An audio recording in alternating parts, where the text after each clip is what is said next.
ٹھیک وہ ہے انشاءاللہ. کس طرح مانگ سکتے. ایک یہ، اور تیسرا یہ تھا کہ اگر جیسے بھی کسی کے ماں باپ فوت ہو چکے ہوں، جیسے بچپن میں ہی ہیں، ابھی جیسے ہوتے کہ کوئی بھی دعا کے لیے ماں کو کہتے ہیں، تو اب اگر ہمارے ماں باپ نہیں ہیں تو ہم ان کو دعا کے لیے کہہ سکتے ہیں اگر وہ اس دنیا میں نہیں، کیونکہ اچھا ماں باپ کی تو کہتے ہیں بہت جلدی سنی جاتی ہے. جی جی ٹھیک ہے تو انشاءاللہ اس بتاتے سلسلے ہیں. میں سر بتائیں.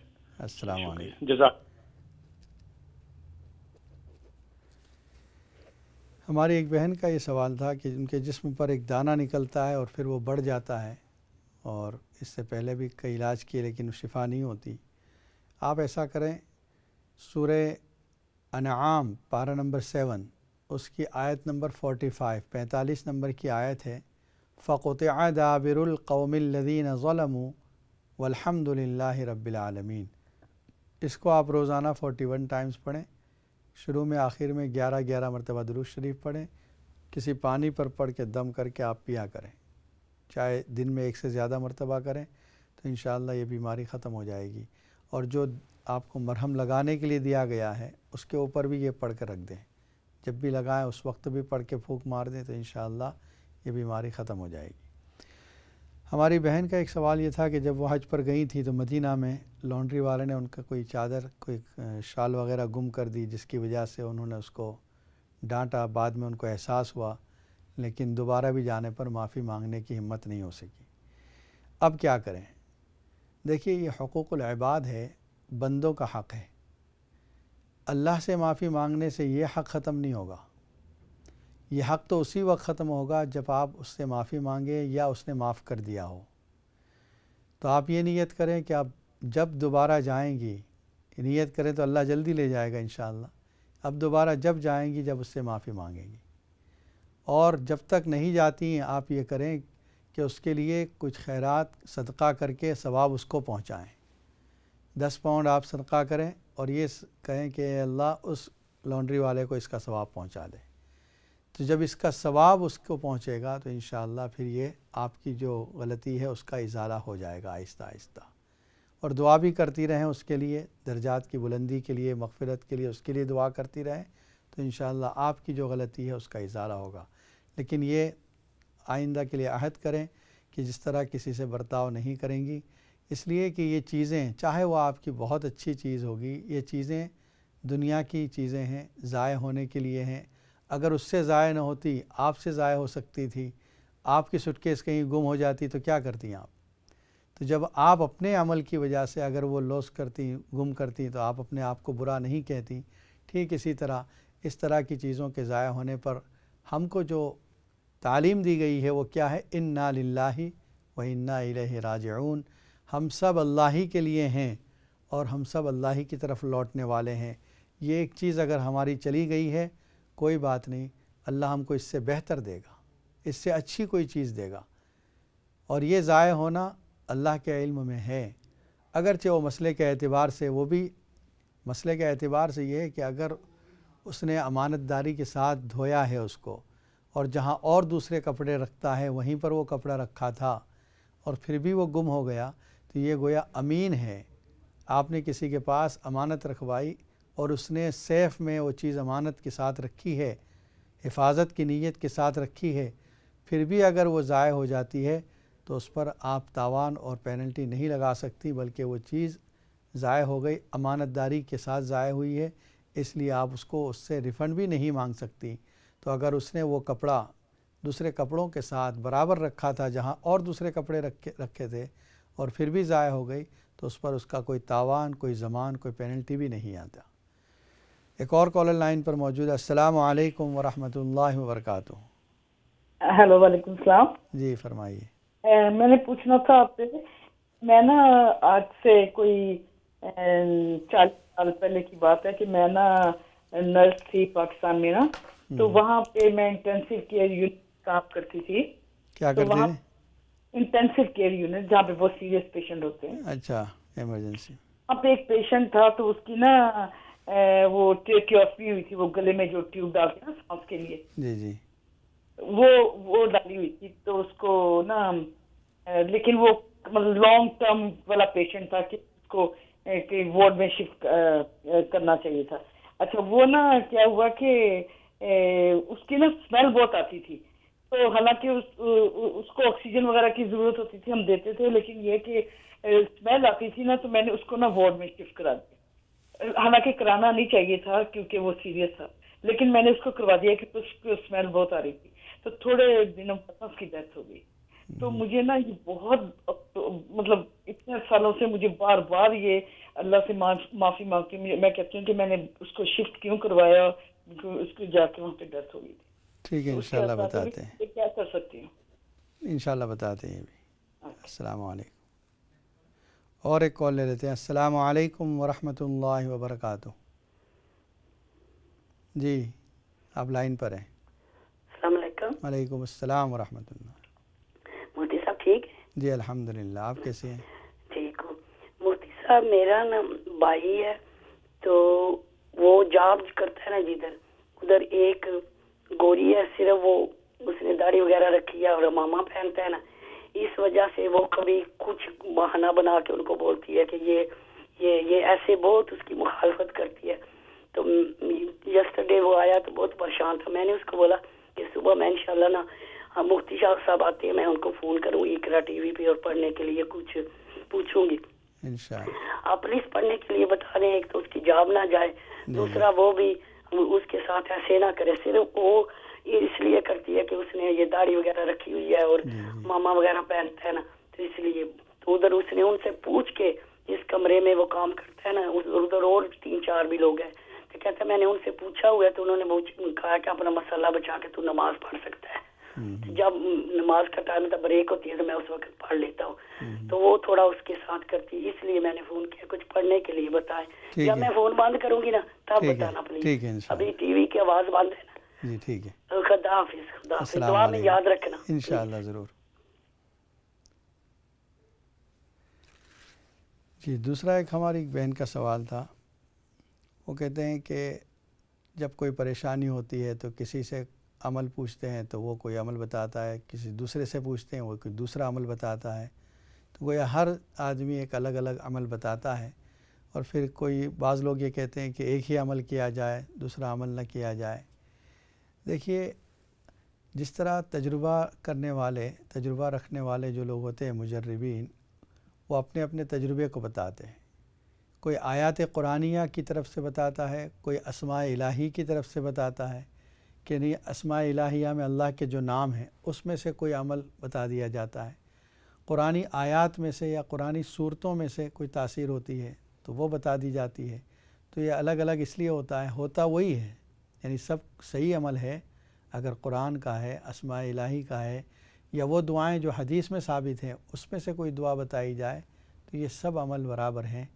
اب یہ کہ آپ جو آپ کے لیے آسان ہو، جس پر آپ پابندی سے عمل کر سکتی ہیں وہ کریں، اس میں بہتری ہے آپ کے لیے۔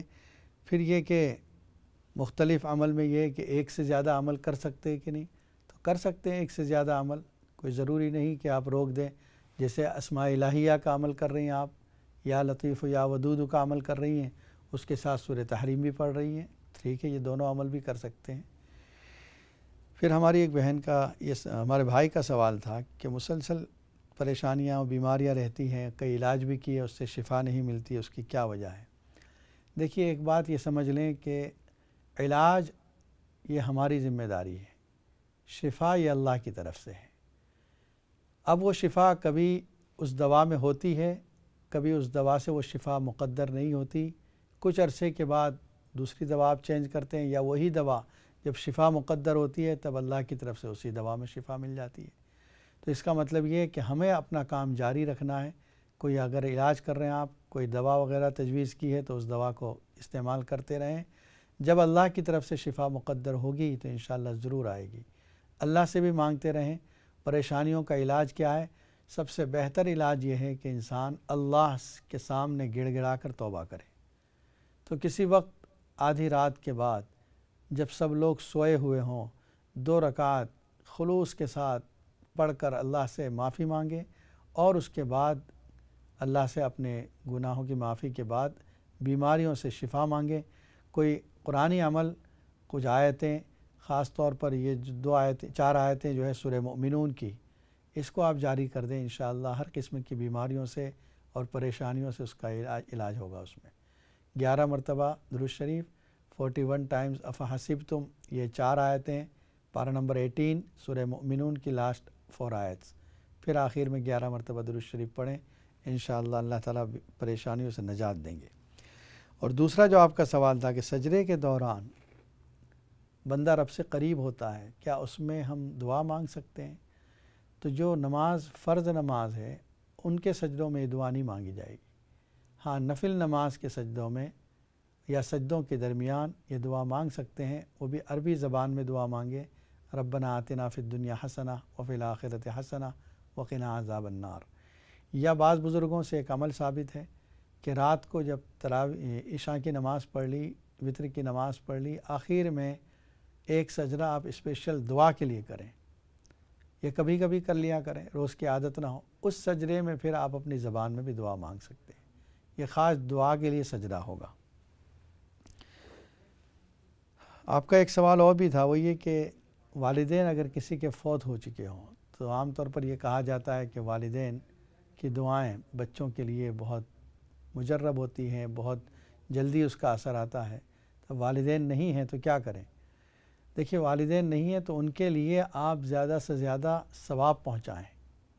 جب آپ ثواب پہنچائیں گے، ان کو جب یہ ثواب ملے گا وہ آپ کے لیے وہاں پر دعائیں کریں گے اور پھر آپ کے لیے خیر ہوگی۔ گویا آپ اپنے مرحوم والدین کی طرف سے بھی ان سے بھی فائدہ اٹھا سکتے ہیں، اس طریقے سے کہ آپ ان کو زیادہ سے زیادہ پڑھ کر ثواب پہنچائیں، تو انشاءاللہ اللہ تعالیٰ آپ کے تمام کاموں کو آسان بھی کرے گا اور ان کی جو دعائیں آپ کے ساتھ ہوگی وہ بڑھتی رہیں گی۔ ہماری بہن کا یہ سوال تھا کہ پاکستان میں وہ کسی ایمرجنسی میں ICU میں کام کیا کرتی تھی اور وہاں سے کوئی پیشنٹ کو جس کو ہٹانا نہیں چاہیے تھا انہوں نے ہٹا دیا تھا اس کی اسمیل کی وجہ سے۔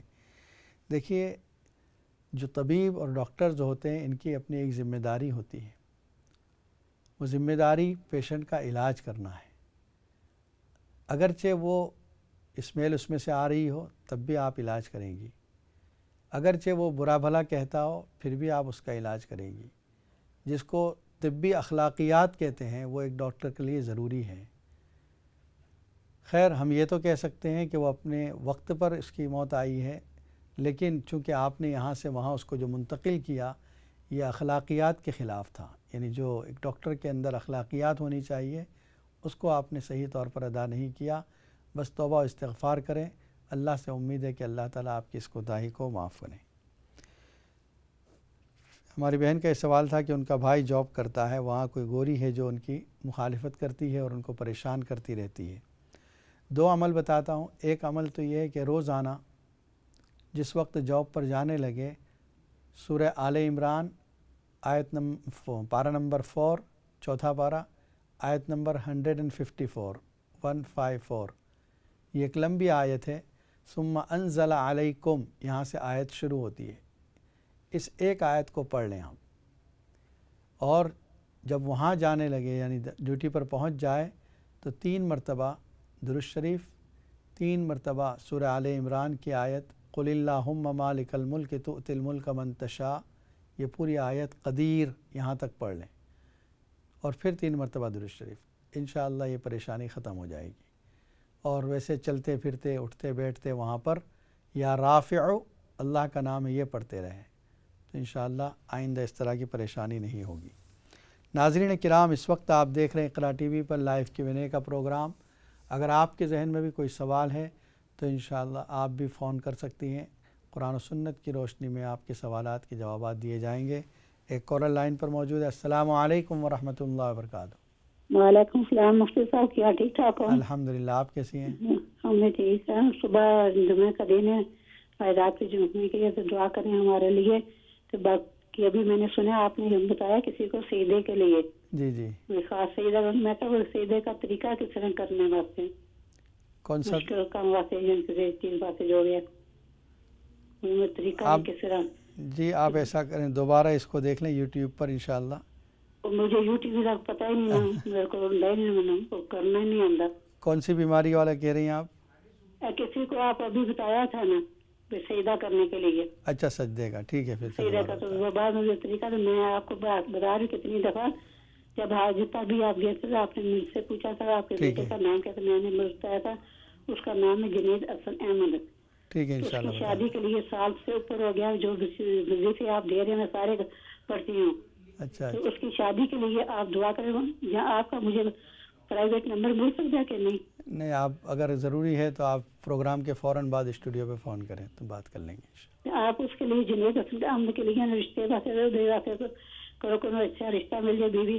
دوسرا جو کام جتنے بھی کوئی کام کرنا انہوں نے چلو انشاءاللہ گئے مولانا ٹومی سے باہر گیا، ترکی گئے دوسرے سے بھیجے ہوئے. تو دعا کرو رخدار بنے، رخدار اور وسیلہ کوئی نہیں. وہ وقت بیمار ایک ہی میرا بیٹا ہے، انشاءاللہ دعا شادی کا کریں. نہیں سے نہ میرا کو پہن ہے نہ میرا کو پڑھائے. جی جی جی ماں باپ جلا اس دنیا سے چلا گیا. اللہ تو چلو اس واسطے میرے واسطے خاص دعا کرو اپنے بھی، میرے بیٹے کا کار آباد ہوگا تو ان کو اچھی نوکری ملے. انشاءاللہ ضرور دعا اسلام کریں. سے کافی نماز نہیں چھڑا، تہجد پڑھتا ہے، روزے رکھتا ہے، سارے کام وہ کرتا ہے، اسلام سے جانا. ٹھیک ہے، آپ دیکھیں پروگرام دیکھتی رہیں، انشاءاللہ بتاتے ہیں. اور ایک کالر لائن پر موجود ہے. السلام علیکم ورحمۃ اللہ وبرکاتہ.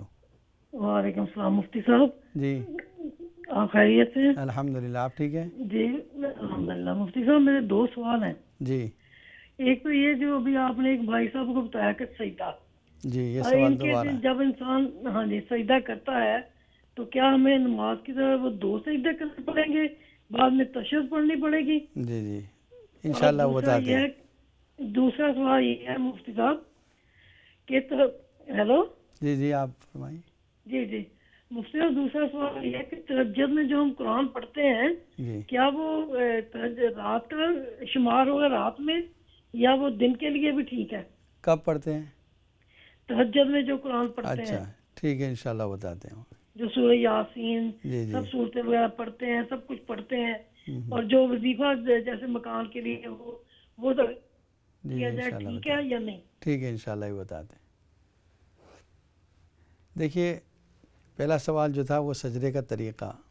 سجدے کا طریقہ یہ ہے کہ آپ نے عشاء کی نماز پڑھ لی، وطر کی نماز پڑھ لی، 2 رکعت نفل بھی پڑھ لی ہے، تو آخر میں صرف سجدہ کرنا ہے، کوئی نماز نہیں پڑھنی ہے. صرف سجدے میں چلے جائیں، بیٹھے بیٹھے جو آپ اتحیات کی کیفیت میں ہیں اس کے بعد سجدے میں چلے جائیں اور سجدے میں پھر دعا مانگیں، اور اس کے بعد ایک ہی سجدہ کرنا ہے. سجدے سے سر اٹھا لیں، بیٹھ گئے، اس کے بعد آپ کھڑے ہو جائیں. بس سلام بھی نہیں پھیرنا ہے، اتحیات وغیرہ بھی نہیں پڑھنی ہے. اور یہ سجدہ کبھی کبھی کریں، مطلب عادت نہ بنائیں اس کو.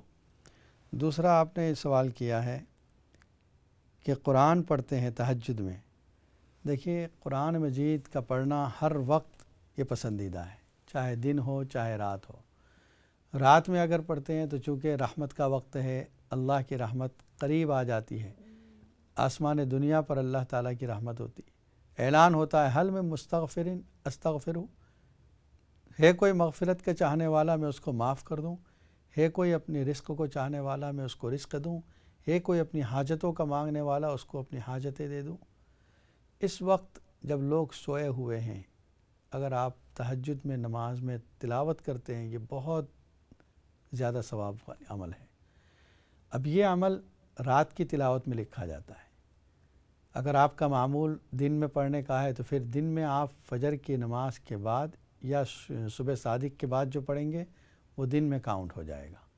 لیکن ویسے بھی اگر آپ رات میں بھی پڑھیں تو اس کا ثواب ہے.